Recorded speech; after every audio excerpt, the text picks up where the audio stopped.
Bueno, feliz jueves a todos. Gracias por estar aquí hoy con nosotros. Esta tarde tenemos nuevamente al presidente y fundador de ProOnCavi, el doctor Homero Fuentes de la Peña, quien está aquí para hablar sobre el síndrome de Lynch. Doctor Fuentes, muchas gracias por su tiempo hoy. Puede empezar. Muchísimas gracias. Nuevamente agradeciendo a los programas de Latina Share el permitirme poder llegar a ustedes. Yo soy el doctor Homero Fuentes de la Peña. La semana pasada me presenté con ustedes y la idea del día de hoy es darle continuidad al tema que habíamos abordado de manera inicial y que hoy enfocaremos mucho más hacia lo que es el síndrome de Lynch y a lo que es el cáncer de colon y recto. Empiezo por tratar de definir de qué estamos hablando hoy y de qué se trata esto. Y mira, lo de siempre, ya otra vez ya se atoró la presentación, voy a dejar de compartir y volver a hacerlo. Mira, qué curioso, ¿eh? Probamos, está bien, y de repente deja de estar bien. Ahí va. Aquí estamos nuevamente. Ahí estamos. Ok. Se menciona mucho al síndrome de Lynch. ¿Qué es el síndrome de Lynch?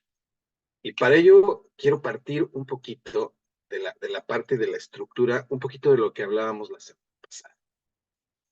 Y para ello quiero empezar a decirles a ustedes lo siguiente. Yo les comentaba que el padre de la genética, el doctor Gregor, perdón, no el doctor, el monje agustino, Gregorio Mendel o Gregor Mendel, en la abadía de Brno, con una exhibridización en los chícharos, él había iniciado el proceso del entendimiento de lo que más tarde se le llamó la genética y lo que más tarde fue las leyes de la herencia.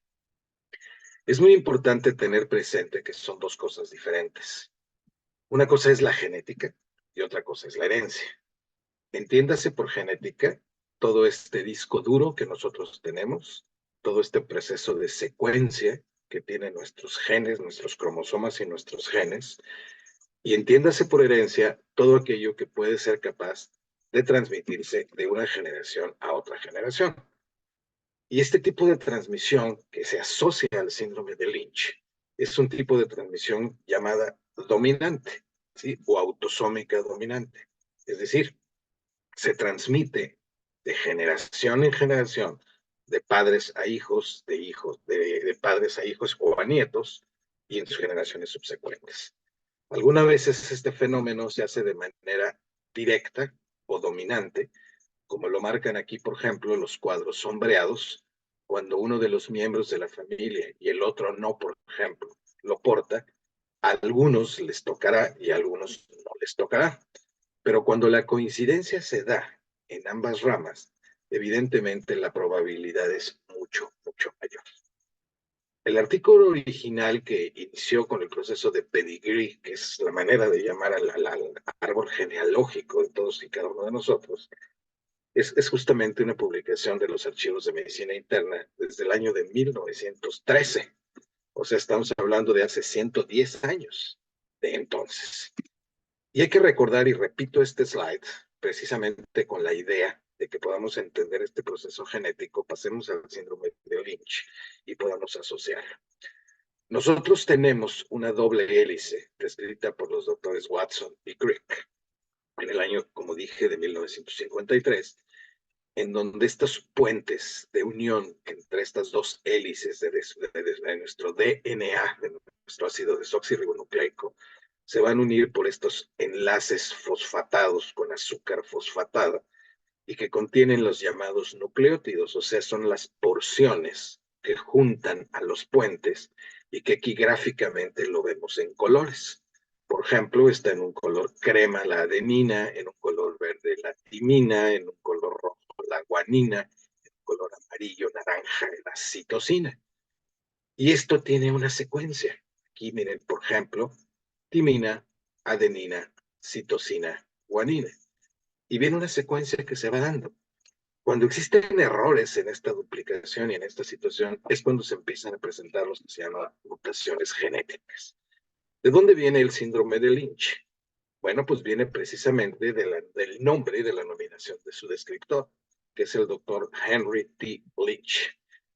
que fue, es una persona, es un médico nacido en Massachusetts, en Lawrence, Massachusetts, en enero 4 de 1928, y quien reportó entre el año de 1966 y 1967 los detalles relacionados a una enfermedad que le puso su nombre y que justamente se vio la relación de esta enfermedad con diferentes tipos de cáncer en las diferentes familias en donde las estudió y en donde encontró que el síndrome de Lynch es un trastorno de carácter autosómico dominante, es decir, se puede transmitir de padres a hijos y a nietos de una manera dominante, es decir, no es esporádica, es mucho más común que se transmita cuando se es portador del síndrome de Lynch.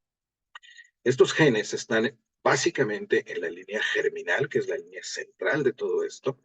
¿En qué genes? En algunos genes que son reparadores de estas discrepancias del ácido desoxirribonucleico de nuestro DNA. Recordemos que una mutación es una, vamos a decir que una discrepancia en esta secuencia que yo les mencionaba de los nucleótidos, de la timina, de la guanina, de la citosina, que de repente por alguna razón cambian su secuencia normal, su secuencia habitual, y entonces producen que las células siguientes o las generaciones siguientes de células tengan un trastorno que se puede heredar como tal. Estos genes están bien determinados y son los llamados MLH1, MSH2, MSH6, PMS2 y otro llamado EPCAM. Estos son los genes implicados directamente en este síndrome de Lynch. Tiene valor al determinarse en personas, especialmente cuando hay varios familiares que hayan padecido enfermedades tumorales y especialmente cuando estos familiares presentan estas enfermedades en etapas más jóvenes de lo que habitualmente estamos acostumbrados a ver. Se habla generalmente de personas menores de 50 años que presentan enfermedades tumorales. Es importante y cabe mencionar que el síndrome de Lynch no tiene curación. Sin embargo, hay algunos estudios utilizando la famosa aspirina, el ácido acetilsalicílico, y algunas situaciones de profilaxis que pueden practicarse, como por ejemplo cirugías preventivas para extirpación del colon, extirpación del endometrio, extirpación de los ovarios. Aunque este es un terreno controvertido, tanto por los datos médicos que existen de certeza de poder padecer estos padecimientos, como por las situaciones obviamente de carácter ético y legal que en un momento se pudieran presentar en las personas. Por ello, su mayor potencial, sin duda alguna, están en los llamados estudios de cribado o estudios de tamizaje. Es este screening que nosotros debiésemos hacer en personas o en familiares de estos pacientes que presentan estas características. Este es un estudio, es una gráfica que lo traigo solamente para mostrarles de manera gráfica un estudio comparativo que se hizo justamente con la aspirina. La línea azul es la parte de la aspirina placebo y en la otra es 600 miligramos de ácido acetilsalicílico. Cuando esto se lleva a 10 años, vean ustedes cómo las curvas empiezan a separarse después de este tiempo.